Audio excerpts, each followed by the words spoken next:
šita vieta realiai man suteikdavo tam tikrą žalią kortą, nes aš gerai žaidžiau futbolą ir dėl to gaudavau respekto taškų iš aplinkinių maruziukų ir dėl to po to, kai eini kur nors, ir jeigu kas nors kabintų, tai visada atsiranda kas nors, kas sako, šitą nelisk, šitas mūsų čia futbolioras ir tada tu gauni apsaugą gerai žaisdamas futbolą. Ilgiems metams. Jo, nu realiai futbolas gelbėjo. Ir pavyzdžiui, man žiauriai gelbėjo tai, kad egzistavo tuo metu tokie futbolininkai kaip Davidas Beckhamas, nes aš, kai buvau paauglys, turėjau plaukų ir aš juos dažydavausi. Ir būdavo pasidarai kažkokią ekstravagantiškesnę šukuosiną, nusidažai tuos plaukus, darydavom skiauterės, šiek tiek pankavom ir visą laiką būdavo, kai žaidžiam, ar aš dar turėjau Maikę Beckhamo, Anglijos rinktinės, tai sakydavo, šitas Beckhamas jam galima ir jie atlaidžiau žiūrėjo į mano skiauterės ir taip toliau. Tai būdavo toks, tokia galimybė gyvenant Panevėžy tarp treninguotų trumpaplaukių vaikinų turėti. O tarp to vadinamo kriminalo, tarp Panevėžio šituolę bachuriukų, kas labiau buvo mėgstama, futbolas ar krepšinis? Futbolas turbūt. Nežinau. Nežinai, ne? Aš niekaip nebuvau susijęs su kriminalu. Ne, bet taip vis tiek matydavai žmonės, kokie ten žaidžia, dar kažkas tai. Čia tai visi, jeigu kas nors ratydavo, tai čia smulkus buvo. Čia ne kriminalas, čia ne tulpiniai, čia. Mes turėdavom savo, tai mes buvom Ramygalos gatvė, ten Beržų. Ne, bet šiaip galvojau, žinai, gal, ta prasme, kažkokie tokie pasijausdavo. Gal futbolas labiau. Šiaip futbolas Panevėžy visada buvo profesionaliajame sporte.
Jau susibendrauti, kad jis irgi sūnų turi, kuris auga be tėvo, nes jisai ten praleido Rokiškio ar ne, ten toje psichiatriniai. Ir ne tik, jis ne tik dėl to, kad jis buvo atskirtas teisėsaugos nuo savo sūnaus, jis tiesiog nebegyveno su savo pirmąja moterimi, kuri augino jo vaiką ir jis turėjo mažai galimybių, progų, ir aišku, kai jis tapo ieškomas policijos, jis visai prarado bet kokias galimybės bendrauti su vaiku. Jis sakė ir iš tikrųjų buvo panašu, kad sakė tikrai teisybę, kad jis nuoširdžiai labai mylėjo savo sūnų. Jis jam buvo brangus. Ir žiūrėdamas į tave kažkaip galbūt kažkokių tokių pajautrintų elementų jis ten gaudė, ar kaip tavo atrodė? Aš nežinau, aš bijau dabar pritempti, bet atrodė, kad yra tam tikras momentas. Tikrai stebuklas galbūt pagrindinis, daug kas įvardė stebuklų mano išlikimą gyvu, arba tai, kad po to šturmo likau gyvas. Man galbūt dar didesnis stebuklas buvo visai ne ten, o prieš tai. Didžiausias stebuklas man buvo tai, kad aš ir Virginijus, kad mes radom tikrai gražų, įdomų, keistą, neįprastą ryšį. Kas labai stebina iš tikrųjų tokiam aplinkybėm, ne, kad tai galėtų būti. Tikrai taip. Ir aš suprantu, dabar aš girdžiu tą dažnai minimą Stokholmo sindromą ir visą kitą, bet... Mokslininkų patvirtinta. Mokslininkų patvirtinta, taip. Bet aš nežinau, aš nenoriu dabar gvildenti šito klausimo arba neigti tai, kad taip galėjo nutikti. Vienaip ar kitaip yra faktas, kad mes radome apie ką kalbėti, kaip kalbėti be grasinimų, kaip... Negaliu pasakyti, kad jis tapo mano artimų draugų ar kažką panašaus. tačiau... Ar globėjų irgi negali sakyti, Nu, bet ne, galbūt ne. tokių besirūpinančių tavimi galėjo būti momentais, ar ne? Aš žinau vieną, jis tikrai turėjo N progų mane nušaut ir galimai jis galėjo mane nušauti ir operacijos metu, kai vyko šturmas, bet jis tą akimirką buvo nukreipęs į mane ginklą. Bet jis vietoj to, kad šautų, jis jį paslėpė ir laikė prisispaudęs prie savęs. Ir jis nieko nedarė, kol manęs neišvedė iš virtuvės. Kai aro pareigūnas mane išvedė iš virtuvės, tuo metu, pasak jau tų, kas dalyvavo operacijoje, jis nukreipė savo ginklą į vieną iš aro pareigūnų ir buvo suvarpytas. Tai vėlgi jis leido mane patraukti nuo savęs ir tik tuo metu jis pradėjo veikti pavojingai. Tai nenoriu sakyti, kad jis koks nors mano gelbėtojas, bet tuo metu įvyko, netgi iš tiesų svarbiausia net ne tai, kaip jis ten elgėsi su manim tą akimirką, kai vyko šturmas, bet įvyko bendravimas, mums buvo apie ką kalbėti, mes turėjome... Ką jūs šnekėjote, įdomu, kokios tos temos? Nes tu ten minėjai netgi ir tai, kad jeigu jisai būtų gavęs tą didžiulę pinigų sumą, jisai ketino važiuoti su tavimi į Klaipėdą, ten tave paleisti ir tęsti kelionę vienas. Atsimenu, ten jis pats planavo važiuoti, bent jau man taip sakė, kad link Klaipėdos, gal ir pačią Klaipėdą, o mane būtų paleidęs pakeliui, nežinia kur. Aš tiesą sakant šiek tiek to bijojau, nes aš neįsivaizdavau tos akimirkos, kai mes kažkur tarp miškų, kaip jis man tai papasakojo, kaip atsidarys galiausiai to jo visureigio durelės ir jis sakys, eik, kur nori. Aš gal nepaisant to, kad mes vis buvom užmesgę ryšį, man tai skambėjo kažkiek pavojingai, kad tikrai taip jau ramiai ir viskas. Gali šūvį paleisti, ne? Maža ką. Maža ką.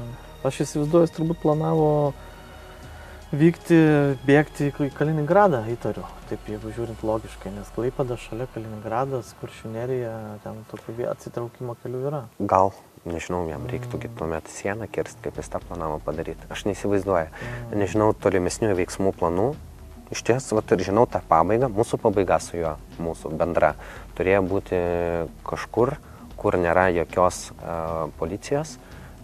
Ir sakė, aš tave paleisiu, policija vis tiek iš paskos kažkada važiuos, jie tave atras, pasiims ir parveš atgal į Panevėžį, viskas.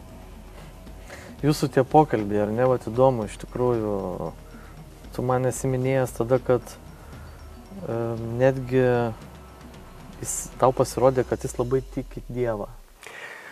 Negaliu pasakyti, kad jis labai tiki Dievą, bet...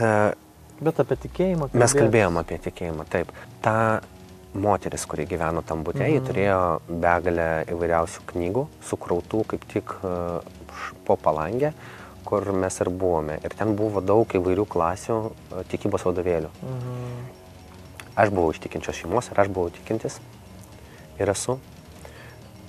Ir jis tuo metu pamatęs, aš tiesiog kažkurio metu pasiėmiau vieną knygą, antrą ir jis sako, paskaityk man garsiai. Ir aš jiems skaičiau kažkokias vaikiškas maldas, taip, iš tikybos vadovėlio. Ir tai buvo gan toks tikrai neįprastas momentas, kai jis sėdė su ginklu, nukreipėsi į mane, o aš jiems skaitau garsiai maldas, katalikiškas maldas. Filmo scena? Nesuvaidinta. Ar ilgai skaitai jam ten tas maldas? Nu, kažkiek laiko skaičiau maldas, po to kažkokius dar kitus dalykus. Neatradai tų knygelių dabar, nepavyko atrasti tau, nes mes atsimenu tada, kaip kalbėjom, sakai, būtų labai smagu. Būtų smagu, bet aš neįsivaizduoju net, kur jau reikėtų ieškoti. Galbūt reiktų pasižiūrėti mokykliniai programai, ką ten tuo metu mokė. Taip. Aš net nežinau, ar tai buvo to laikmečio knygos, tai galėjo būti labai senos knygos. Atrodė, paskaitytos, bet nenudroštos, kažkaip nesupūvusios, normalios knygos, vadovėliai. Ką jūs dar kalbėjote, jūsų tas pašnekesiai kokie būdavo? Jūs, kaip suprantu, nevalgę, negėrę sėdėjote, ne iš tiesų? Ir valgėm ir gėrėm. Iš kur gavot? Aš tuo metu pirmą kartą gyvenime valgiau tikriausiai pizzą iš pizzerijos. Buvau 8-okas. Man rodos 8-okas. Ir tuo metu šiaip pizzerijos tik buvo pradėjusios atsiradinėti. Taip, prasidėjo mada. Panevėžy galimai tuo metu buvo tik viena pizzerija, bent jau ta pagrindinė, apie kurią visi kalbėjo ir kur keliavo. Tai iš jos mes, rodos, man rodos, iš jos mes ir gavome tą mūsų maistą. Tai pirmiausiai... Dėrybininkai atnešė. Dėrybininkai, taip, jis pasakė dėrybininkui pirmiausiai duoti mobilų telefoną, pradėjo su juo dėrėtis telefonu ir vėliau jis užsakė maisto. Tai buvo kelios picos, Coca-Colos butelys. 2 litrų. Taip, gal net porą butelių. Ir vaistai. Jis paprašė vaistų. Nuo ko? Ne savo. Moteriškiai. Tai moteriškiai.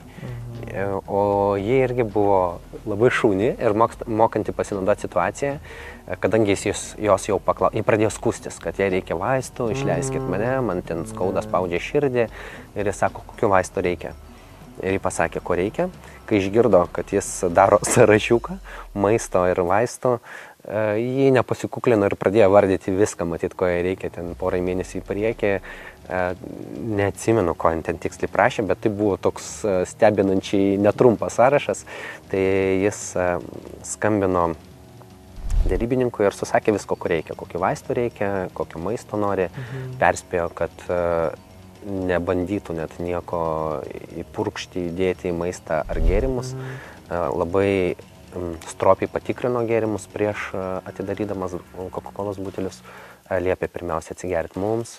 Jis tą perspėjo ir dėrybininkų, sako, jeigu pradės užmiginėti mano įkaitai ar jeigu jiems pradės darytis blogą, tai vėl šausiu juos į save, nekvailiokit. Tai dalinomės visi ir pizzas, kaip Kristus su mokiniais.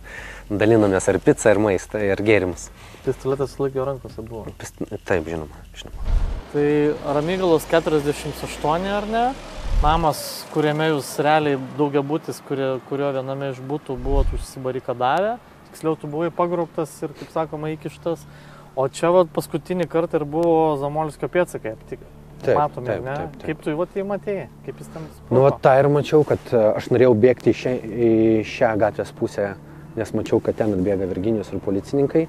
Ir tą akimirką pamačiau, kaip vyras sodinė striukė. Kaip tavo dabar? Kaip aš dabar, taip. Ir panašiai jaučiu ir amžius jo tuomet buvo, kaip mano dabar. Kažkur? Jis nubėgo ten ir įbėgo pro pagrindinį įmą į mokyklą. Kadangi tai buvo rytas, tai visi mokiniai dar tik rinkosi, ten buvo tikrai... Į mokyklą įsibėgo, ar ne? Įsibėgo į pačią mokyklą, prabėgo pro kažkokius koridorius, rado tą atsarginį išėjimą ir išbėgo už mokyklos, ten prasideda nuosavi namai. Kažkur į šitą kvartalą ir žmonės, tiksliau policininkai manė, kad jis galbūt yra šiame name ir buvo čia apsupę, bandė jį išvilioti, vėliau, kiek žinau, įsiveržė į namą ir nieko jame nerado. Tai jis buvo dingęs kažkur toliau.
prarado valandas iš karto. Ta pačia diena, nu logiškai, arba jis čia, arba jis jau išvykęs yra, ne? Taip. O po to Kaliningradas. Kenigsbergas. Jo kryptis buvo, ten susirado senų draugų, kurie dalyvavo. Ir beliko gauti dokumentus, užsakyti ir važiuoti ten, kur tas jo draugas atsirado naujas, ne, jisgi ten surado antrą. Draugą panašų irgi kriminalinį Panašaus likimo jo. Ir jie suveikė ir tada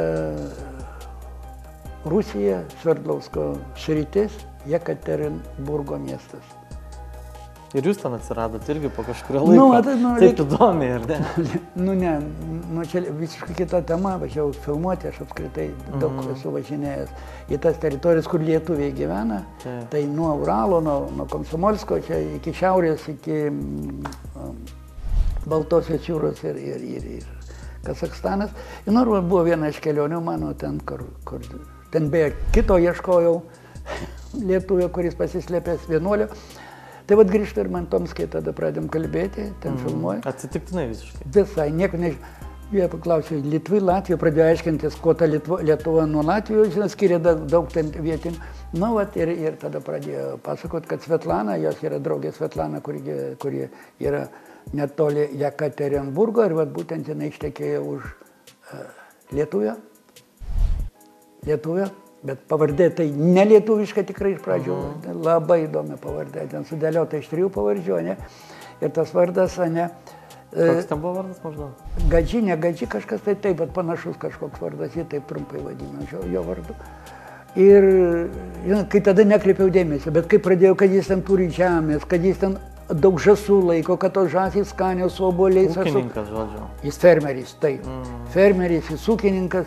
Ir tas ūkininkas, žinot, didelį plotą turėjo ir labai įdomu ir bulvės augino. Ir va, tiesą sakė, jis moko mus, kai mes buvome, nu ten giminaičiai važiuodavo jos, kur Svetlanos, kai bulvės reikia ten daryti lietuviškus tuos, vat, nu cepelinai, suprantu, bet jie ten kažkaip kitaip jos vadina iš bulvių.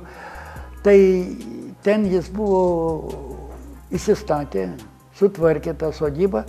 Ir jis ten apsivedė vėliau. Svetlana buvo sekretorė, dirbo sekretorė toj įmonėje, statybinių medžiagų, atrodo, apsivedė ir jinai išvažiavo iš miesto į šiaurę, lyg Nižnį Tagilą, Žemusytis Tagilas, o ten apsigauna teritoriją. Ir jie ten tvarkėsi, puikiausiai augino bulvės, šitas beje bulvių ne traktorių, nors turėjo technikos, rankiniu būdu, visas, kad kiekviena bulvė būtų nesudorota, mokė jis. Jį vadindavo ten, kaip sakė, jis pas mus ir juristas, ane, ir agronomas, ane, nu, fermeris yra, ekonomistas ir dar galutinis jisai praktikuojantis kunigas sveščienikas. Nuotraukos buvo, kad jis su ta sutana. Jo, toks gyvenimas buvo, bet nieks neįtarė, nei žmona, nei Svetlana, neįtarė, kad jisai yra ne tas. Taip jis kalbėdavo, jis turėjo akcentą. Sako, tai iš kur, žinai, tak с акцентом, вот как латышский акцент, ну, kaip latviškas akcentas, iš kur, iš Kaunas. Какой Kaunas, galvoju, nu, jūs visi Latvija, Lietuva čia jums netie. Bet dar nežinojot, kad čia jisai, ar ne? Dar čia kitos... Ne, nu, kad tokioje vietoje taip netikėtai ateina, papasakojo tą epizodą, sakyčiau, ta žmona, bet čia draugė, kurie ten būdavo pažįstama, nu, aš priėmiau kaip dar vieną lietuvį, kuris blaškosi po Sibiro platybės ir neįtariau, kad jis gali būti. O paskui jau... Tada ir įdomi tokia tema, kad jūs, kaip kalbėjote ten su tais vietiniais, buvot girdėjęs, kad ne va, tai kažkokius bulvekasus jisai organizuodavo, ar ne? Kad ten visi susirinkdavo, vos net toks mini fiesta būdavo, ar ne?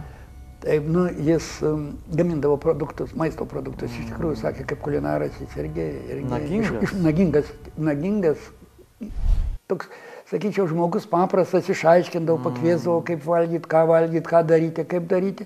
Taip, ir tą rudenį laukdavo, kad būtų važiuoti į tą jo gyvenvietę, nu, ką ten gyvenvietės, jau ten prasideda miškai, jau taiga yra ant tos ribos, kur jis ten turėjo tą žemės sklypą. Nu, Ir tos šventės, kurios jos būdavo, kokios tos šventės, nežinau, kiek ten, 15, 10, 20 ar tik tai 7 atvažiuodavo artimi, bet jie padarė gerą įspūdį. Švelnus, nepiktas, švelnus, o tokia хороший, добрый человек yra. Tada jie išsiaiškino, nu jis su šeima, 2 vaikus turėjo, ne? Po 2 metų gimė sūnus, atrodo, dar po 2 metų dukra, ne? Ir viskas būtų gerai, jeigu jis nebūtų jie sugalvoję jau pailsėti, važiuoti į Krymą.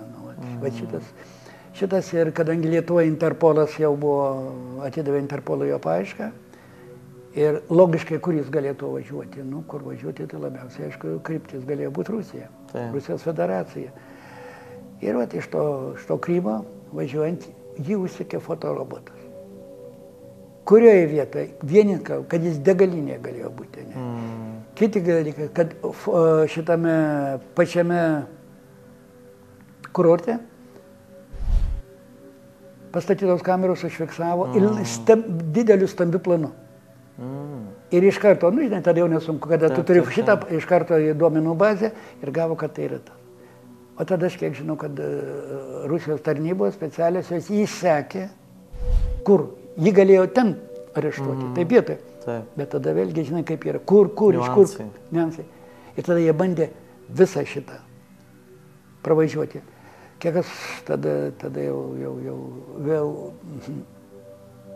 tame pokalbį, kad jisai vis tik važiavo ir jis buvo, jo ieškojo, laukė, o toj sodyboje, kol dar davažiuos, jau buvo. Kadangi šitą Svetlana, kaimynas, kuris toliau gyveno, informavo, kad po jūsų sodybą vaikščiojo ginkluoti žmonės. Tai loginis toks mąstymas, kad ten jau laukia jo. Taip.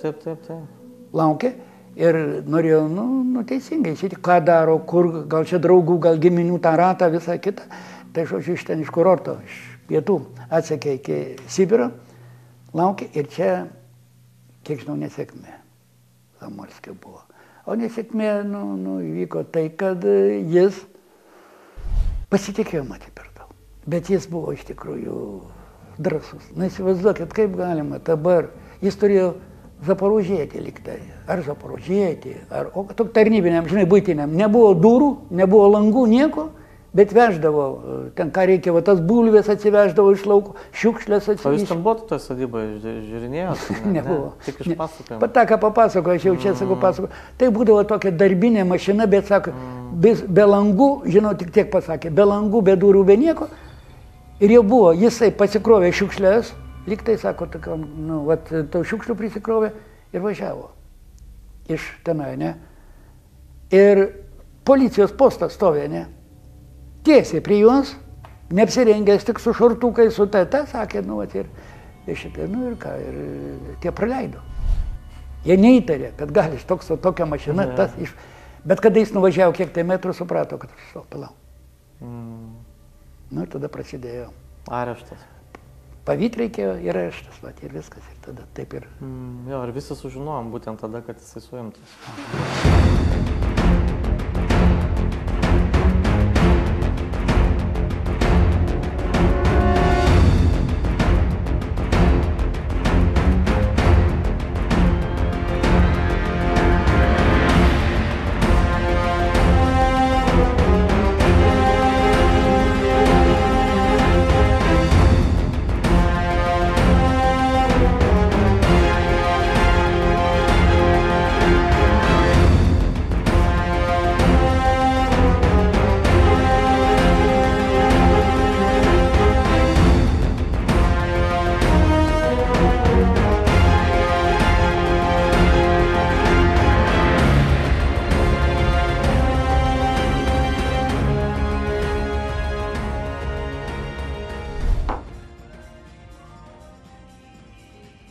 Maniškiai organuose pranešė, kad buvo įvykdyta vagystė.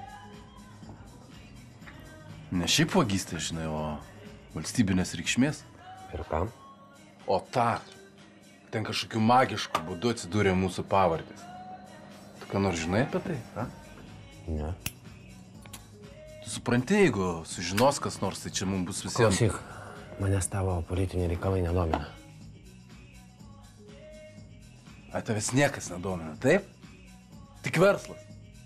Tu Tiomką matei? Bet Tiomkos į šitos dalykus nevelk, supratai? Kad pagalvoju, kad mes su Tioma tavęs Afganistane klausėm, pagarbą atidavinėjom. Gerai, tave tėvukas išsuka, ką? Iš pradžių čia į Lietuvą, to kaip prisidirbai per perversmą iš tatus išvežė. O ką mes su Tioma?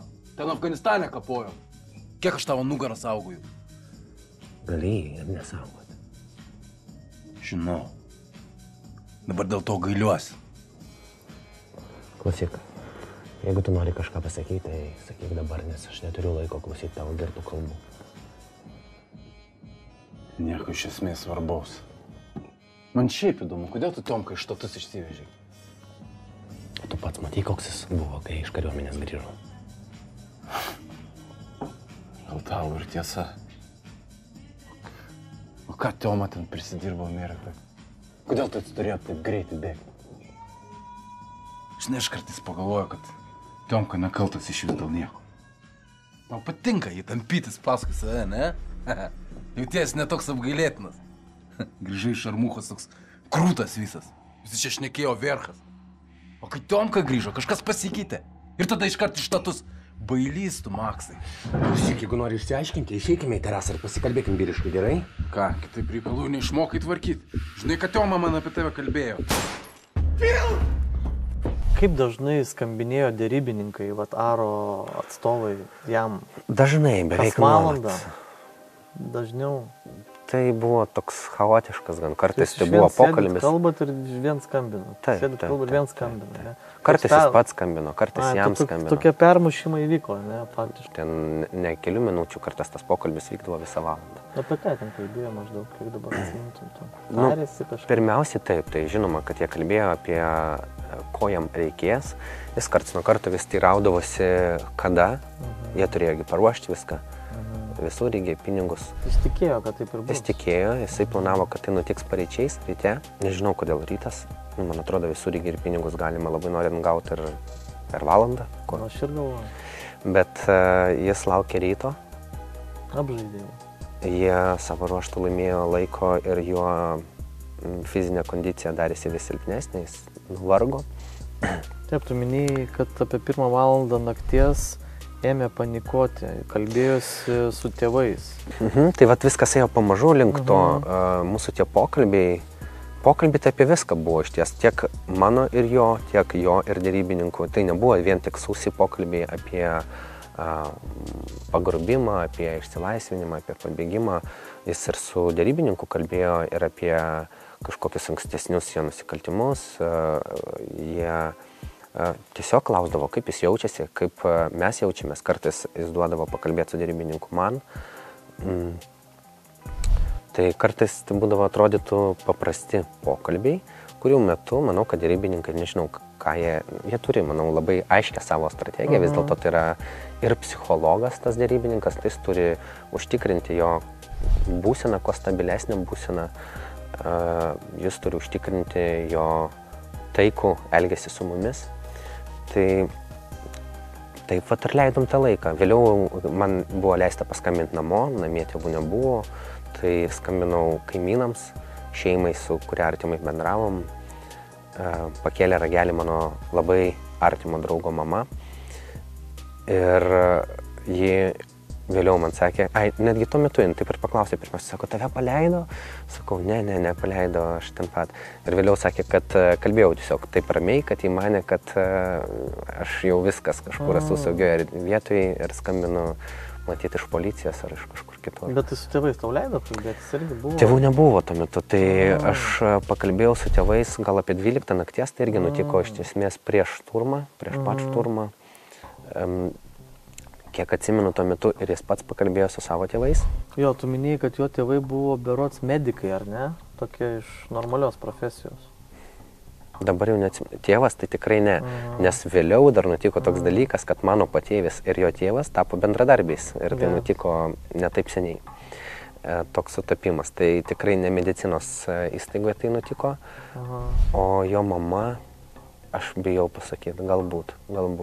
Gal ir medikė. Aš nesu tikras dabar. Jeigu tuo metu taip sakiau, galbūt kažkur arba žinojau tokį faktą, arba bent jau buvau girdėjęs kažkieno tarimus žodžius apie tai. Ir tu vat minėjai tada, kaip mes pirmąsyk apie tai kalbėjom, kad vat jis po pokalbių su savo tėvais dar labiau susinervino, įsiaudrino, ne? Taip. Ir tai nutiko, jo tėvai šiaip ar taip, nežinau, ar jie buvo medikai, bet jie buvo tikrai tvarkingi, išsilavinę žmonės, geri žmonės, dori žmonės.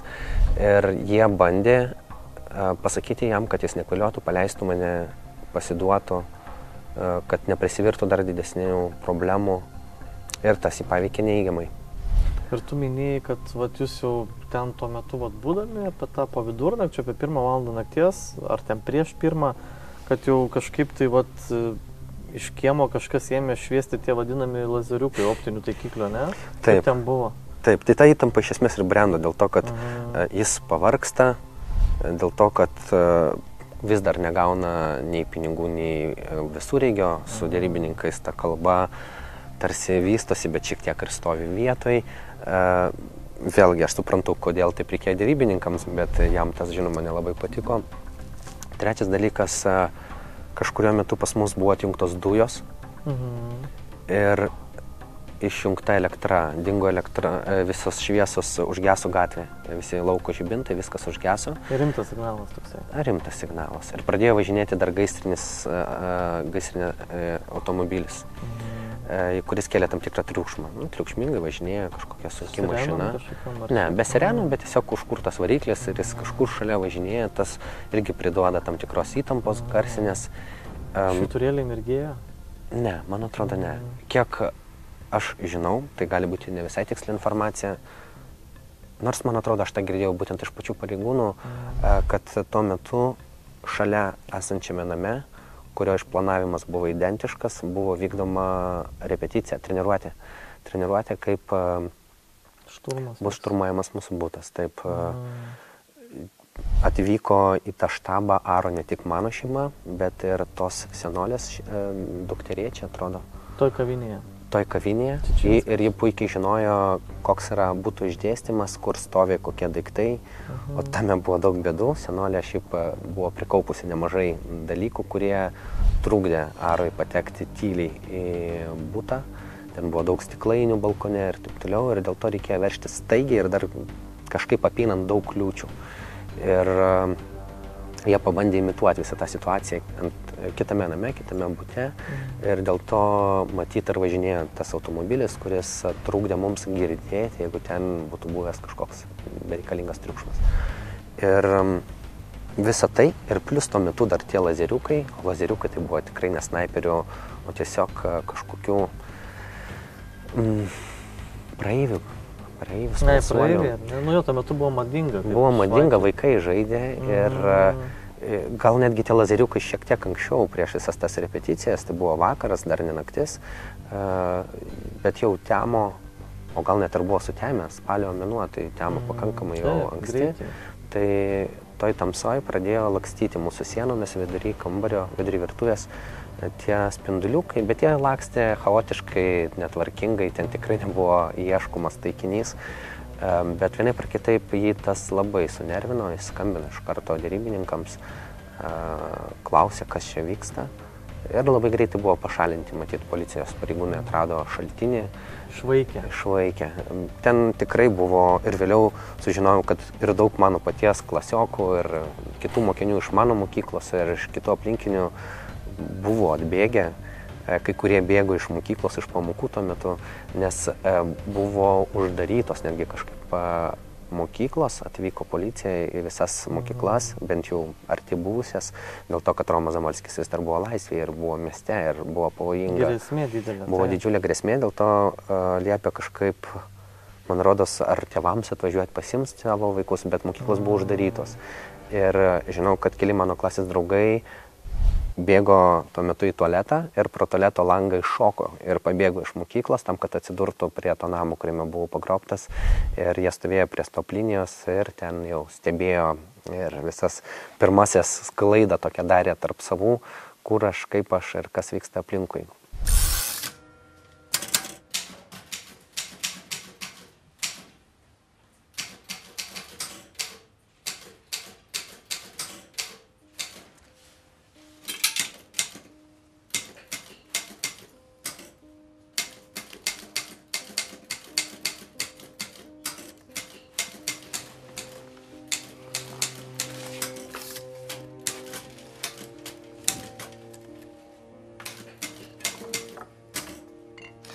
Jūs vienintelį jo neišsižadėjot. Ačiū. Sakykit, o kokią būtent detalę pažinote? Žinau. Jų labai mylėjau. Būtų ir svedęs, turėtumėt nemalonumų, sakyčiau, milžiniškų.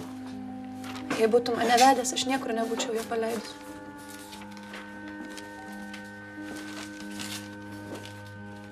Pažinimo protokolas. Pasirašykite štai čia ir čia. Taip reikia.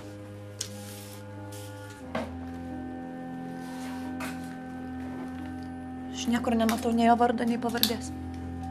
Vėliau rašysim ranką. Tai priimta. O kada jis žuvo? Prieš 3 metus. Kodėl neužkasėm? Nes visada atsiras kvailių, kurie nepripažins bandito mirties ir po 100 metų. O dabar padėjom tašką. Tašką. O kur laidosit?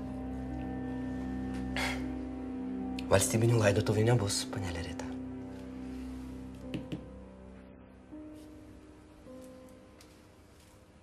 Mobiliųjų telefonų beje tuo metu Nelabai ir buvo. Mokiniai Nebuvo neturėjo, paplitę, suaugę jo. žmonės, verslininkai jau turėjo. Nes internetas dar net nebuvo toks jau populiarus. Na taip. Tai tuo metu mums nuleido Nokia 5510. Tai man atrodė kaip pasaulio stebuklas, aš dar neturėjau savo rankose tokio dalyko. Ir Buvo smagu. buvo taip. Nu, pirmą kartą, jo, daug kas buvo pirmą kartą. Pica pirmą kartą gyvenime valgiau. Pica, mobilus telefonas, pirmi, kaip sakoma, įspūdžiai. Ir tu minėjai, kad, žodžiu, buvo kilus ta panika, dingo elektra ir Savickis kažkur net nukišo savo ginklą, ar ne, buvo pametęs. Ir tu turėjai, sakei, visas galimybės realiai jį kažkur nukišti, bet tu jį suradai ir jam padavėjai, ar ne? Jis buvo visai šalia, mes buvom dar arčiau, negu dabar esam vienas kito. Ir jis kalbėdamas su dėrybininku, tuo metu kalbėjo. Ir paprastai jis buvo nukreipęs į mane ginklą, bet tuo metu, aš nežinau, kaip jis sugebėjo. Tai buvo vienintelis kartas per visą dieną, kai jis paleido tą ginklą ir jis kažkuria akimirką pastebėjo, kad jis rankoj neturi ginklo. Tuo metu buvo visai šalta ir buvom kažkaip ant kojų užsimetę kažkokį pledą ir jis pradėjo šaukti, kur ginklas. Matyt, galvoja, kad aš jį galbūt kažkaip jau turiu. Ir aš tuo metu pats pastebėjau, kad jis jo neturi. Nuleidau akis ir pamačiau, kad jis šalia mano kojų. Ir, taip, tuo metu, aš turėjau realiai 2 pasirinkimus. Arba čiūpti, slėpti, nėra prasmės, bėgti su juo irgi nėra jokios prasmės. Visur viskas užbarikaduota. Tai man reikėjo arba kelti jį ir šaut, arba paduoti. Pasirinkau antrą variantą, nes aš nebūčiau sugebėjęs nušauti žmogaus. Tuo metu. Ir šiandien galbūt nebūčiau sugebėjęs, o tuo metu tai tikrai ne. O kas tavo galvoj dėjosi tuo metu visą laiką, kaip dabar galėtum prisiminti, ką tu mąstėjai, kaip jautėisi, kokios mintis tave buvo aplankiusios? Visą tą valandą. Ten buvo toks... Diena tokia labai stipri. Kito mano ir savijauta, emocinė, ir pradėjo... mano suvokimas, kaip man elgtis ir kas vyksta, irgi kito. Jeigu pradžioje, kaip minėjau, buvo absoliučiai absurdiškos mintis apie praleistą kontrolinį darbą, tai vėliau, kai jau suvokiau, kad tai tikrai nutiko man, kad tai yra kažkoks situacija, kurią esu matęs tik filme ir po to, kai pradėjom su juo bendrauti, labai padėjo, manau, ne tik jam ko gero irgi, bet ir man padėjo tas mūsų užsimezgęs ryšys, tas bendravimas. Nes aš pradėjau tuo metu racionaliau, buitiškiau suvokti tą realybę. Aš pradėjau matyti ne šiaip košmariškus vaizdus su šautuvais, šovimais į grindis, stumdomais baldais ir grasinimais. Aš pradėjau matyti prieš save suaugusį žmogų. Jam buvo 26, man atrodė kaip labai suaugęs vyras. Nors už tave realiai 13 metų vyresnis. Taip. Ir šiandien aš esu jau 7 metais vyresnis už jį. Iš tikrųjų, kai šiandien galvoju apie 26 metų žmogų, suprantu, kad tai visai neseniai pabaigęs studijas žmogus. Jaunas jaunuolis, dar galintis ieškoti savęs, rinkti savo profesinį kelią. Pasiklydęs dažniausiai netgi buvo. Taip. Pirmieji kažkokie galbūt nusivylimai, tuo, ko tikėjo anksčiau. Galbūt pirmųjų meilių ten išyrimai. O jis jau tokį savo patirties kapitalą turėjo.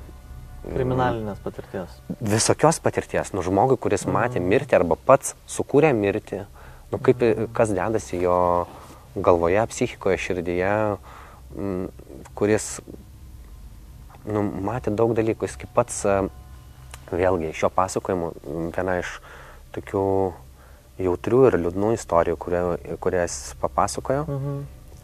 Vėlgi, niekada netikrinau faktų šito, bet tai yra jo istorija, tokia, kokią girdėjau, kad jis turėjo kitą mylimąją tuo metu ir aš vėliau turėjau galimybę su ją susipažinti. Ne ta vaiko motina, kita. Ne vaiko motina, jis turėjo jauną draugę. Iš Panevėžio? Iš Panevėžio, dar jaunesnį už jį, gerokai jaunesnį už jį. Ji laukėsi jo kūdikio ir jis teigė, kad tuo metu, kai jis pradėjo slapstytis, policijos pareigūnai buvo atvykę pas ją į namus ir tardydami ją arba bandydami iš jos išgauti informaciją, kur jis slapstosi, jie galimai prisidėjo prie jos persileidimo. Kitaip tariant, jie fiziškai panaudojo jėgą ir po jų smūgių jį patyrė persileidimą. Taip teigia jis. Ir už tai jis dar labiau nekentė policijos. Jisai sakė, Taip, jisai visiškai buvo įsiutęs ant jų ne tik dėl to, kaip jie su juo elgėsi, bet visų pirmiausiai jis jos kaltino tuo, kad jie atėmė iš jo vaiką. Pražudė kūdikį jo. Pražudė negimusį kūdikį. Ir tai va, tokie ir taip ir kito. Tai keitė iš pradžių nesuvokimo, buvo pirmoji nesuvokimo banga, kur aš esu, kas manęs laukia po minutės. Vėliau, kai jau viskas aprimo, kai pakalbėjau ir pats su derybininku, su žmogum, kuris patarė man, kaip man elgtis, jis labai gražiai man padėkojo už tai, kad laikausi tvirtai, kad netrukdau. Tai netgi pajutau tam tikrą misiją ar užduotį. Nežliumpt, nedrebėti ir nedaryti jokių desperatiškų veiksmų, bet tiesiog tvirtai laikytis, ką ir dariau. Ir tuo metu, kai jau turi tam tikrus tikslus, ne šiaip tiesiog išbūt arba ne šiaip išlaukti kažko, bet turi konkrečią užduotį, laikytis tvirtai, niekam netrukdyti, tai kažkaip lengviau tuo metu kontroliuoti save, mąstyti blaiviai, apskritai mąstyti. O kai kalbėsi su žmogum ir pamatai jame ne tik žmogus su šautuvu, bet žmogus su šautuvu, kuris turi savo praeitį, kuris turi savo skausmą, kuris turi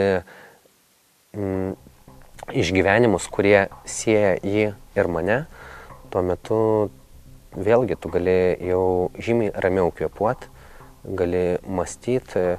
Man buvo, atsimenu, labai baisu vidury dienos, kai jau pats dėl savęs nurimau, supratau, kad viskas, man tai aišku, kur aš esu, bet kai aš girdėjau per radiją, kad pranešinėjamos klaidingos informacijos elementai, man buvo žiauriai baisu, kad mano močiutė, kuri kartu su mano mama ir galimai broliu, tuo metu mano brolis studijavo ne Panevėžy, tai jis atvyko, žinoma, į Panevėžį ir jie visi kartu buvo.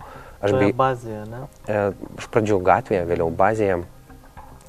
Aš bijojau tiesiog, kad mano močiutė, kurios sveikata buvo silpnesnė, kad jo širdis neatlaikys ar kad kažkas nutiks blogo jai. Ir apskritai, kad mama, brolis, kad ką masto dabar jie. Tokia mintis sukosi nuolat mano galvoje, dėl ko aš ir pabandžiau paskambinti namus, vėliau kaimynams. Tai kai aš paskambinau jai, jį paklausė, ar aš jau paleistas, pasakiau ne, bet suraskit mano šeimą ir praneškit, kad man viskas gerai, aš saugus, niekas prieš mane nesmurtauja.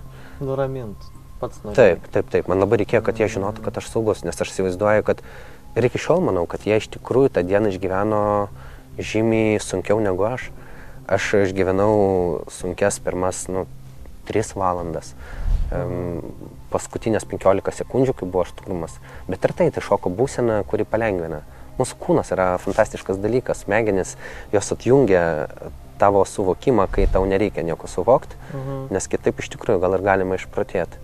Tu esi man minėjęs tuo metu, kad visą laiką jūs sėdėjot prie radiatoriaus, vienas pareigūnų ėmė šaukti, paleiskit ginklą ir pasigirdo trumpą šūvių seriją. Tai prasidėjo ta išlaisvinimo drama, ar taip. Pat papasakok. Šturmas vyko labai greitai. Žaibiškai, ar ne? Žaibiškai. Tai sekundžių kelių klausimas. Kaip atrodė viskas taip? Jūs sėdit? Mes esam tamsoj, mes esam visiškai tamsoj. Tiek bute, tiek už lango yra tamsu. Ir staiga aš girdžiu daug dūžių. Tai dūžių. Dužtas stiklai. Dužtas stiklas, langai, visi. Būto visi. Viskas ten turėjo lūžti, dužti, nes mesgi buvom užsiparikadavę, stovėjo užtvėręs įėjimą į virtuvę šaldytuvas, kažkokie baldai, spintelės. Visa tai buvo pašalinta per keletą sekundžių. Aš neįsivaizduoju, kaip tai yra daroma. Geras. Aro pareigūnai man tuo metu atrodė kaip supermenai, tikrai. Tai buvo akimirksnių daug triukšmo. Ir čia pat vyrai visi jau viskas iš visų pusių. Kažkas, žinau, įeidinėjo, kiek man yra žinoma, pro 3 skirtingus įėjimus pateko jie į butą. Vieni pro laiptinės duris, kiti pro virtuvės langus. Už virtuvės langų buvo balkonas, tai jie, reiškia, turėjo kažkaip iššokti, matyti su virvenu viršaus, gal, aš nežinau. O šturmo metu jūs buvote virtuvėje ar kambaryje? Virtuvėje. Mes buvom visą dieną virtuvėje po palangę. Ir dalis žmonių, reiškia, atėjo pro laiptinę, dalis pro tą pačią virtuvę, o dalis pro miegamojo balkono duris. Tai labai panašus kelias jų buvo kaip ir tą pačią virtuvę. Ir jie susijungė iš 3 taškų, suėjo į virtuvę ir paleido seriją šūvių, nukrypiamųjų, kurių metu ir buvo sužeistas. Ir tuomet, kai jau pradėjo šaukti ginklą paleisk, kiek man dabar, kiek aš prisimenu, o prisimenu daugiau netgi ne tik iš tos šturmo realios situacijos, bet ir iš vėliau žiūrėtos video medžiagos, kurioje nieko nesimato. Video medžiagą darė galimai policijos pareigūnai, kurie buvo lauke tuo metu. Tai ten yra filmuojamas iš apačios pats namas. Nieko nesimato, bet tu gali girdėti tik garsus iš buto. Tai ten ir girdisi labai aiškiai ginklą paleisk ir tuo metu prasideda serija šūvių. Bet tai nutiko tuo metu, kai mane jau paėmė ir pradėjo nunešinėti nuo jo.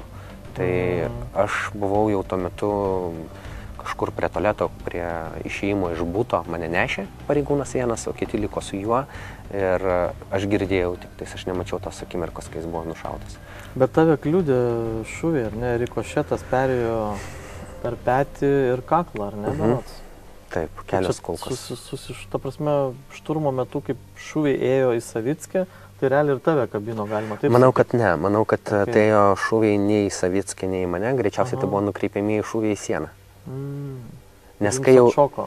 Taip, nes kai jau šaudė į Savickį, manęs nebuvo prie jo, tai ten jau... Jau nebuvo tavęs? Aš buvau ką tik nuneštas, aš buvau 5 metrai matyt nuo jo. Tai jis priešinosi berods? Ar kaip čia galima suprasti? Vėlgi, aš tos situacijos nemačiau, bet kiek aš ją žinau, tą akimirką, kai viskas prasidėjo, jis buvo įrėmęs vėl ginklą į mane, jis išgirdo šūvius ir jis patraukė ginklą nuo manęs ir nukreipė kažkur savo po pažastimais, pasikišo ginklą ir pats susirietė į kamuoliuką ir mane paleido, visiškai paleido. Jis leido, kad mane paimtų, kai mane išnešė, nunešinėjo. Tuo metu jis nukreipė ginklą į vieną iš pareigūnų ir tuo metu jam pradėjo šaukti ginklą paleisk, jis aišku jo nepaleido. Jis sakė, kad jis negrįš į kalėjimą, o jam vienintelis išėjimas, tą akimirką, kad jau be visureigio ir į ne Kaliningradą, tai beliko tik į dangų. Tai jis nukreipė ginklą į pareigūną, kas reiškia iš esmės savižudybę. Ir jį nukovė su, aš dabar neatsimenu, bet ten buvo keliasdešimt kulkų paleista į jį. Nes Benas Juoderis, toks garsiausias Lietuvos samdomas žudikas, keliais metais anksčiau iki jūsų dramos 98 rugpjūtį irgi buvo prisidengęs savo dukrą per aro šturmo operaciją Klaipėdoje ir jis irgi sakė, aš nepasiduosiu gyvas, tai žodžiu kažkaip gavosi, kad dukra liktais nuo jo atsiplėšė ir jis paleido dukrą, jisai savo kalė į galvą. Tai irgi ganėtinai panašus iš tikrųjų įvykiai, tik tai šiuo atveju, aišku, jisai Savickis nukreipė ginklą į pareigūnus. Viskas okei, tave išlaisvino, ne taip toliau. Vis tiek tokiais atvejais, aš įsivaizduoju, turi valstybė dar kažkas skirti dėmesį žmogui, aukai, kuris, tikrai išgyveno siaubingą dieną, ne parą, bet dieną. Ir tu man pasakai, tada, kaip mes paskutinį kartą kalbėjom, kad tu išėjai iš ligoninės, kurioje praleidai 2 savaitės ir buvai išsiųstas į Trakų sanatoriją reabilituotis. Ir visas toks ir buvo valdžios dėmesys tau skirtas, ar ne? Taip, kita vertus, aš ir neieškojau jokio dėmesio ir neprašiau jokios pagalbos ir niekas mūsų šeimoje to nedarė. Tai... Jūs džiaugiatės apskritai turbūt, kad baigėsi viskas taip? Tikrai taip. Aš po to labai daug girdėjau ir dažniausiai išgirsdavau būtent žurnalistų klausimus, kaip jums padėjo, ar jūs ten kažkur kreipsitės ir niekur mes nesikreipiam ir neieškojom kažkokios pagalbos. Kiek tu ligoninėje 2 savaitės gulėjai? 2 savaitės pragulėjau ligoninėje ir tuo metu dar... Lankė tave? Daug žmonių, artimųjų, dar kažkas tai? Kaip, mano močiutė praktiškai gyveno su manim ligoninėje, tiek kiek leisdavo gydytojai, tiek jie būdavo pas mane. Žurnalistai veržėsi irgi? Žurnalistai veržėsi labai daug, tai nuo jų ir bandė mane kiek galima buvo apsaugoti močiutę, mama, brolis atvažiuodavo. Turėjau porą draugų, vyresnių draugų, kurie pakaitom dviese, jie, žodžiu, budėjo irgi prie manęs, tai visą laiką kažkas prie manęs būdavo. Taip, žurnalistų buvo daug ir ne visi... Visi norėjo iš tavęs interviu. Taip, ir ne visi elgėsi etiškai, reikia pastebėti. Būdavo kartais, pavyzdžiui, viena žurnalistė, atsimenu, įbėgo į palatą, leido ateiti, nufotografuoti, jie nufotografavo ir ji vis tiek nenorėjo išeiti ir jį pradėjo uždavinėti klausimus. Ir aš pasakiau, kad neturiu jėgų kažkaip, kad man tikrai bloga ir nenoriu dabar... Nepaisė tavo norų. Ir ji, maža to, kad nepaisė norų, sako, tai... pats kažkaip prisidirbai, tai dabar pats turi ir vaisius maždaug raškyti. Normal. Ir maždaug, Dieve, kas čia? Paskui sužinojai, kas per žurnalistę? Neatsimenu iš ties, jų ten buvo daug, bet visokių žmonių visur buvo ir iš tikrųjų kartais atrodo, kad ne Virginijus Savickis elgėsi nedoriausiai. Kai kur buvo tokių tikrai ir šlykščių pastebėjimų. Mieste mane pažindavo žmonės, kai kurie labai gražiai ir kažkas apsimesdavo, kad net pažino, arba praeidavo, tiesiog šipteldavo, tiesiog pamojuodavo, kažkas gražiai kažką pasakydavo, būdavo, kurie ir numesdavo keistus juokelius. Dažniausiai, aišku, tai darydavo paaugliai. Bet bendramžiai tavo žodžiai. Bendramžiai numesdavo bajeriukus apie vis dar gyvą esantį Romą Zamolskį, kuris pareis manęs paimti. Ir taip, ne visada buvo ir ne viskas buvo malonu. Kitas dalykas, kad dar tas Stokholmo sindromas greitai buvo įpaišytas už tai, kad aš nepasmerkiau ir nepasinčiau velniopui pragarą Virginijaus Savickio, kai pradėjau pasakot apie tai, kad įvyko susipažinimas ir... Kad jūs draugiškai bendravot? Kad mes draugiškai bendravom, kad aš jo nesmerkiu, nepaisant to, kad aš nebandau jo išteisinti, aš pripažįstu, kad jis buvo nusikalstamo pasaulio žmogus, kad jis tikrai padarė daug skausmingų dalykų kitiems žmonėms. Aš nebandau pasakyti, kad jis buvo šventas žmogus. Tai banditas užspeistas į kampą, kuriam tiesiog papuolė po rankatu. Taip. Kitas dalykas, aš tiesiog pradėjau kelt klausimą, kuris man iki šiol atrodo svarbus ir labai svarbus. Ar jis vienas buvo atsakingas už tai, kas nutiko ir už tai, kuo jis tapo. Man labai įdomi tokia atsakomybė, kurią turėtų prisimti visuomenė, ką mes užauginame šiandien. Kodėl mūsų visuomeniai gimsta taip tokie žmonės. Jeigu iš ties nutiko tas įvykis, kai jo mylimas žmogus, mylima mergina patyrė persileidimą, ar tikrai galima daryti tokias apklausas, kuomet yra smurtaujama prieš jauną moterį? Netgi jeigu tai netiesa, kiti, jis augo kažkokioje šeimoje, kažkokioje mokykloje, jis supo žmonės, kodėl jis atsidūrė gatvėje, kodėl jis atsidūrė su Romu Zamolskiu galų gale, kaip taip nutiko, kad jis atsidūrė Rokiškėje ir iš ten pabėgo. Tai krūvas spragų ir klausimų, kurie yra socialiniai, pedagoginiai. Ir jie neatsakyti. Ir jie lieka neatsakyti. Ir mums lengviausia padaryti, ką mums lengviausia padaryti, tai durti jį pirštų ir sakyti, jis buvo gyvulys, jis buvo neteisus. Vietoj to mes turėtume pagalvoti, o ką mes padarėme ne taip, kad tokie žmonės gimsta ir ką mes galim padaryti, kad tokių žmonių daugiau likimų nesikartotų. Ir kai aš užduodu tokius klausimus, man sako, tu tiesiog nori pateisinti, nes tu jauti jam kažkokį prielankumą ir tu turi Stokholmo sindromą. Galbūt, galbūt aš turiu visus įmanomus sindromus, bet ką turi visuomenė, ką daro visuomenė, kad dalykai keistusi. Kai prasidėjo čia tas laisvės gyvenimas, tai tuose garažuose Panevėžy pradėjo visi masiškai gaminti, žinoma, kažkas naudoja tiesiog kaip garažus, bet dalyje tų garažų pradėjo steigtis mini UABai, kuriuose buvo gaminami plastiko visokios šlamšteliai. Maišeliai buvo šitie Marlboro, tokie Camel. Kažką virdavo tenai, kažkokius karoliukus darydavo. Taip, vėrinius. Ir įdomiausia, kad mes visus savo broko, žodžiu, ten padarytus prastus gaminius, jie tiesiog sumesdavo, ten būdavo tokie kaip savartinai ir tokie kalnai. Ir mes su kiemo vaikais varydavom per tos garažus, žinojom, kur dažniausiai yra išmetami daiktai. Ir ten jie gamino dar tokius plasmasinius kareivėlius kažkokius, robokopai kažkokie. Ir nevykusius jie irgi sumesdavo vieną krūvą, ten tokiais išsilydusiais veidais. Ir mes čia susirinkdavom, iš tikrųjų, tai dabar nežinau, ar vaikai bežaistų su tokiais. Ten tiesiog tokias 2 kojas, 2 rankos ar kažkas panašaus į galvą su išsilydžiusiu veidu. O čia šitam, būtent name, ar ne, 114 Ramygalos, tu gimėjai ir augai, ar ne? Ir užaugau, jo, tai mano vienintelis būtas, kuriame Panevėžy ir gyvenau, mes niekada niekur nesikraustėm. Čia buvo kareivių namai, visi šitie raudoni 5 namai. Tavo tėvas? Mano tėvas buvo karininkas ir... Desantinės, kokio bataliono, ne? Taip, tai buvo, dabar galvoju kaip lietuviškai, žodžiu, tai buvo lokatorių tokia erdvė, kurie stebėdavo orą. Oro desantininkai. Oro desantininkai. Ir jie buvo už Panevėžio. Tai jie atvykę, žodžiu, iš kažkur buvo, ar ne, į Lietuvą, tavo tėvai, ar ne? Mano tėvai kilę iš Rostovo srities prie Dono. Jie buvo pirma pasiųsti lygiai taip pat kariniais tikslais į Sachaliną, tai yra sala prie Japonijos. Ir kai atitarnavo kažkiek metų tėvas ten, jam leido pasirinkti pačiam kitą tašką, nes ten skaitėsi pavojingos gyvenimo sąlygos ir tokia įtampos konfliktinė zona su Japonija. Ir jis bedė pirštų į Pabaltiją ir sako, nori į Lietuvą, ir jie atsiuntė čia. Tai čia ir susirado savo gyvenimo meilę tavo mamą? Ne. Jis susirado savo gyvenimo meilę mokykloje. Ir jie kartu atvažiavo? Jie kartu atvažiavo, pirmiau kartu. Tiesiog jis pasirinko čia, ar ne? Taip. Jie atkeliavo čia ir labai nedaug trūko, kad iš čia mūsų kitas punktas išvykimo būtų Pietų Amerika, Peru. Lygiai taip pat vėl jį būtų siuntę, bet neleido išvežti mano brolio. Kadangi mano brolis jau buvo vyresnis, aš buvau labai dar mažas, tai sakė, kadangi šitas vaikas labai mažas ir vienas negali likti su senelis, tai būtų keliavę tėvai ir aš, o brolį reikėjo palikti. O kiek tarp jūsų su broliu skirtumas? 6 metai. Tai yra šiek tiek. Ir jie nenorėjo palikti brolio pas senelius ir dėl to atsisakė kelionės į Pietų Ameriką.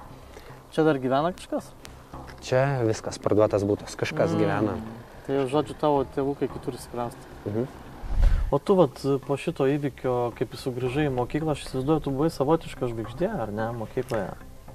Dėmesio kažkiek buvo, bet ir tuo metu suvokiau dalyką... Tu išgyvenęs tokią dramą. Taip, buvo. 13 metų, paauglystė, vaikai vis tiek, aš įsivaizduoju tenai, nežinau kaip čia pavadinti, tu dėmesio tikrai turėjai daug gauti tuo metu, ne? Aš turėjau to dėmesio, bet jau tuo metu... Bet tave vargino jisai, ar kaip tas dėmesys? Man nepatiko jo formatas arba jo priežastis. Aš tuo metu jau keliavau taip, į muzikos ir teatro pasaulį ir aš visą laiką jau tada kalbėjau, atsimenu, žurnalistai klausė, tai dabar tapai žvaigždė. Tai visada žinojau, kad jeigu ir tapsiu žinomas, tai noriu būti žinomas sukūręs kažką gražaus, o ne tiesiog patapęs aplinkybių situacijos kažkoks, ne auka, bet patekęs į tam tikras susidariusias aplinkybės. Ir tau vis laik primena šitą įvykį? Man primena ir man dabar jau aišku rečiau ir aš iš tikrųjų džiaugiausi, kad kurį laiką iki šio mūsų susitikimo visi buvo pamiršę ir iš ties dabar jau mažai kas mane asocijuoja su tą istoriją, nes 20 metų įvykių. Praėjo 20 metų ir dabar netgi jeigu kas nors ir prisimena, tai sako, tas aktorius, kuris ten kažkada buvo paimtas įkaitu, nes anksčiau sakydavo... Man irgi daug kas prisimena vis dar tai. Šitaip, ar ne? Nes pačiu pradžiai aš buvau įvardymas tiesiog buvęs įkaitas, vėliau tapau įkaitu, kuris dar vaidina kažkur, o dabar pagaliau aš tapau aktoriumi, kuris dar plus kažkokia yra istorija. Meno pasaulio žmonės vis laik sako, ai, čia tas aktorius, kuris buvo kažkada Zamolskio pagrobtas. Labai dažnai Zamolskio aš buvau pagrobtas. O teko girdėti, kaip susiklostė vėliau šitos įkaitų dramos asmenų likimai? Aleksandro, tos močiutės?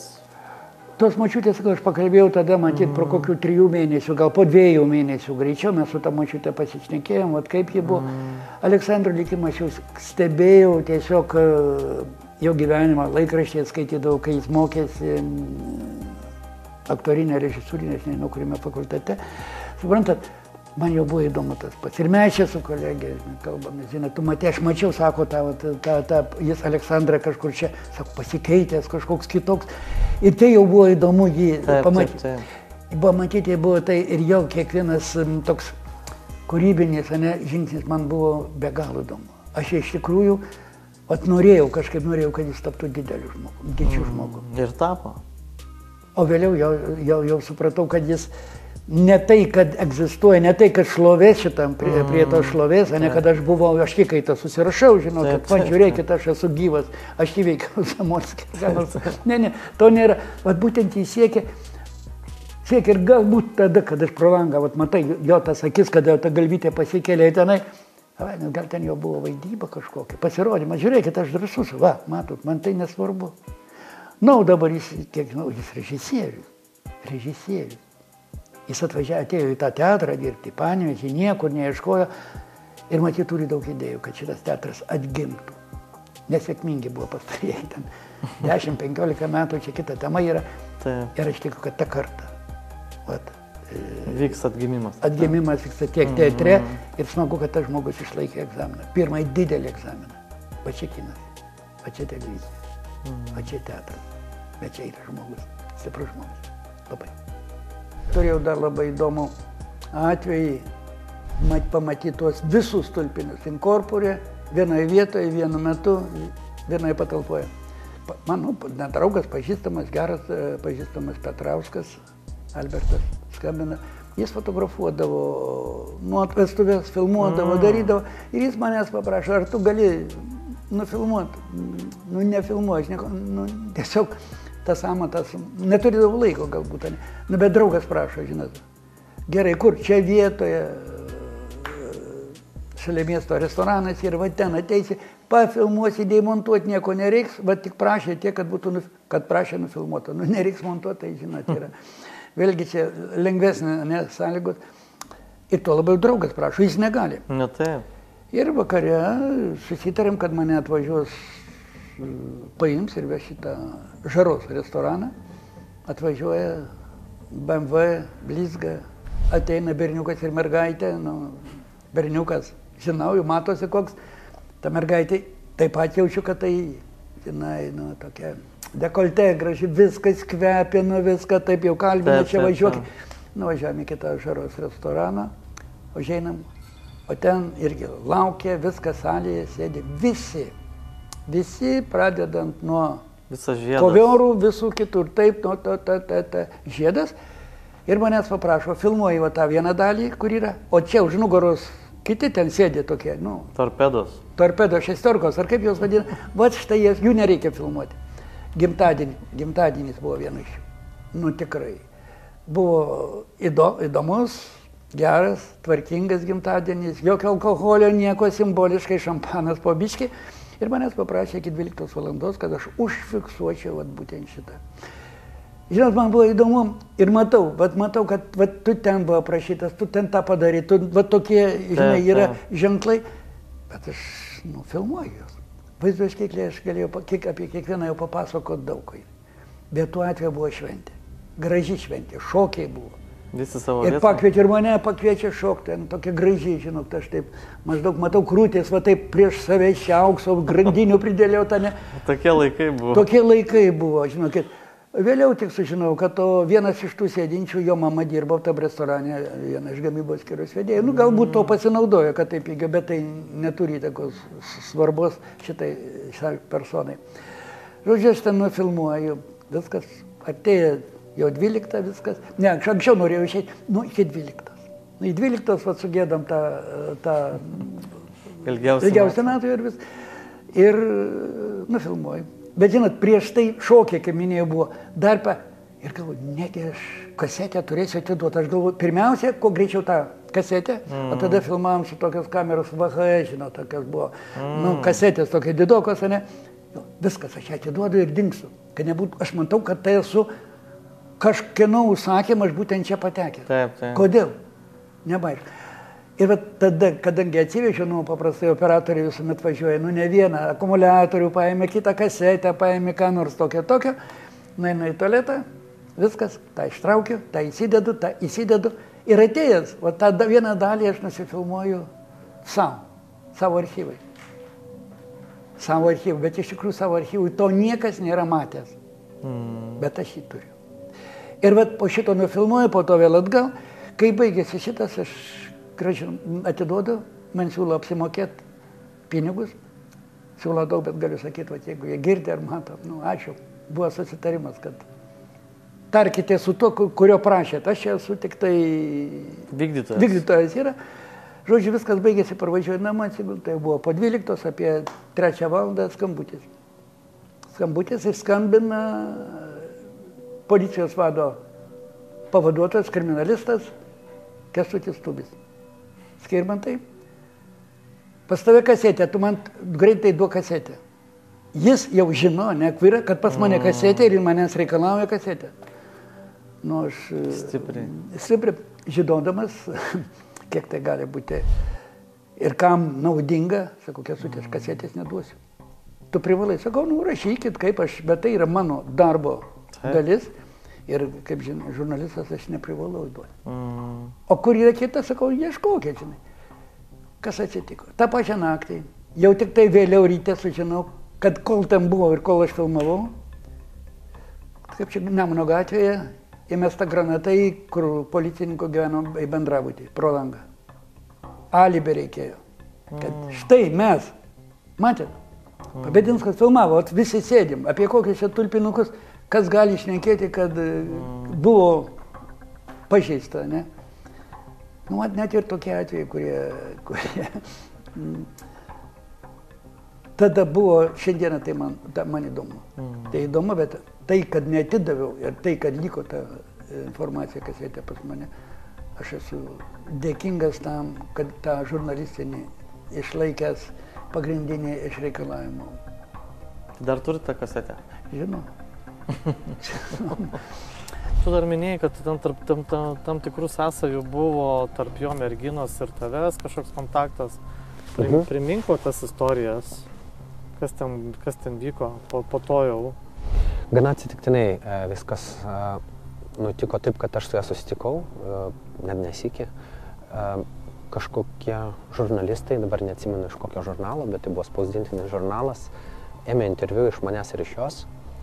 Ir aš sužinojau, kad jie ima interviu iš jos, nes jie perdavė man nuo jos linkėjimus. Sako, ką tik kalbinom ją. Ir aš apie ją buvau labai daug girdėjęs iš jo paties. Krūva komplimentų, jis tikrai nuoširdžiai ją mylėjo, jam buvo labai svarbi moteris. Jauna mergina irgi. Ir aš kažkaip labai apsidžiaugiau, kai man perdavė linkėjimus, sakau, geras, jeigu su ją dar bendrausit, pasakykit, labai ačiū, man tikrai labai įdomu, kas jie, kur jie, ir sakau, aš apie ją labai daug gražių dalykų girdėjau. Ir jie matyt perdavė linkėjimus, nes jis susirado mano telefono numerį ir su manim susisiekė. Ir mes susitarėm susitikti. Ir mes kelis kartus susitikom, bendravom, šnekėjomės. Jie beje paėmė iš manęs, aš jai perrašiau video kasetę ir perdaviau kai kurios, visus turėtus reportažus apie tą įvykį. Ir mano žiniomis jie išvyko iš Lietuvos. Ir toliau niekada daugiau jos nemačiau, tai nežinau. Bet jos tėvai Panevėžy berods gyvena, ne? Jos tėvai greičiausiai yra kilusi iš Panevėžio, užaugusi čia, kaip ir jis. Ir dabar nežinau, aš jas nemačiau jau 20 metų. Bet tu dar sakai, kažkoks įdomus ten rakursas buvo, kad jo tėvas su tavo tėvu dirbo, ar ne? Kaip ten buvo? Virginijaus paties tėvas, taip vėliau gerokai, gal po 10-mečio, pradėjo dirbti kartu su mano mamos vyru. Tai realiai kažkaip jūsų likimai vis persipina, ne? Įdomus toks sutapimas, ar ne? Aš buvau labai nustebintas, kai sužinojo tą faktą, kad jie dirbo kartu. Jie, man atrodo, irgi dar ne iš karto tą patys išsiaiškino. Kažkada atėjo tas metas, kai suvokė. Nu, Vadinasi, tai turi būti. Panevėžys mažas pasaulis. Apskritai mūsų pasaulis labai nedidelis. Ypač atsiradus internetui, galimybė nuskristi per keletą valandų į bet kurį pasaulio tašką. O susitikti, nu taip. Supratau. Nu ir kažkai, ar tai yra paskutinis susidūrimas? Žiūrėk, dar gal koks nors nutiks Telemundo prezentą, kai koks nors mano dukra kada nors ištekės už jo sūnaus. Nežinau, bet vienaip ir kitaip, man atrodo, labai svarbus susitikimas jau nutiko. Ir jis nebuvo, negaliu jo įvardyti kaip kažkokio kertinio įvykio mano gyvenime. Nes manyčiau, kad man kur kas didesnį posūkį padarė mano sutikti mokytojai, profesiniai mokytojai. Labai daug kas kažkaip galvoja, kad yra mano asmeninis gyvenimo momentas, bet buvo, manau, ir iki to įvykio ir tikrai žinau, kad po dar svarbesnių momentų, kurie nutiko mano gyvenime ir tai yra galbūt toks išskirtiniausias įvykis, bet jis nebuvo svarbiausias.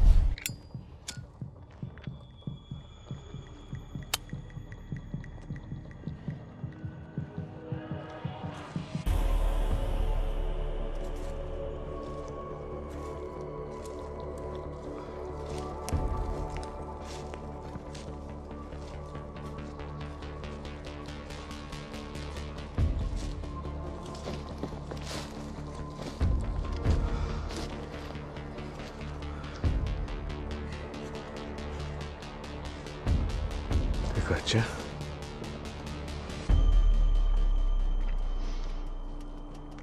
Aš nepykstu, Maksai. Tiesą sakant, gal taip ir geriau.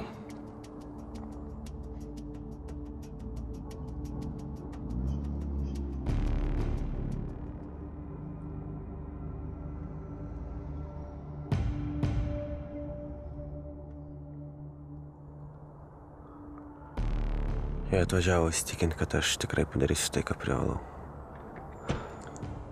Nereikėjo tau to tada daryti, Tomu.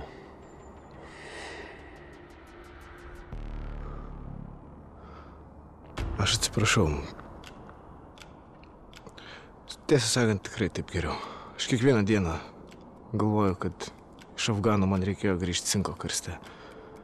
Bent šioks toks didvyris būčiau.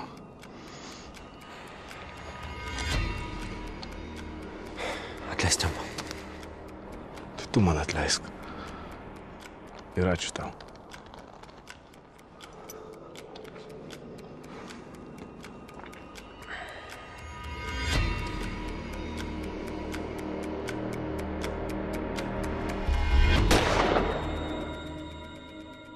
Atsirado žmonių, kurie pradėjo maža to, kad patys bijot, bet ir kitiems, o kartais ir man pačiam, priminti ir pasakoti apie tai, kad aš tapau neva liudininku nusikalstamo pasaulio kažkokių dalyvių ir dabar galbūt žinau kažkokios informacijos, dėl kurios galiu būti bandomas pašalinti. Jeigu kalbant apie Aleksandrą, tai irgi aš galiu pasakyti, kuo mes iš tikrųjų džiaugiamės, kad paskui jautėsi tas dėkingumas iš jo ir iš jo artimųjų. Dėkingumas mum. Tai čia aš galiu pasakyti taip, mums tai yra visada pats didžiausias apdovanojimas, ne? Kai tu jauti tą padėką už tai, kad tu kažką tai padarėjai, įvykdėjai ir taip toliau. Galų gale žmogus gyvas ištrauktas. Ne, tai taip.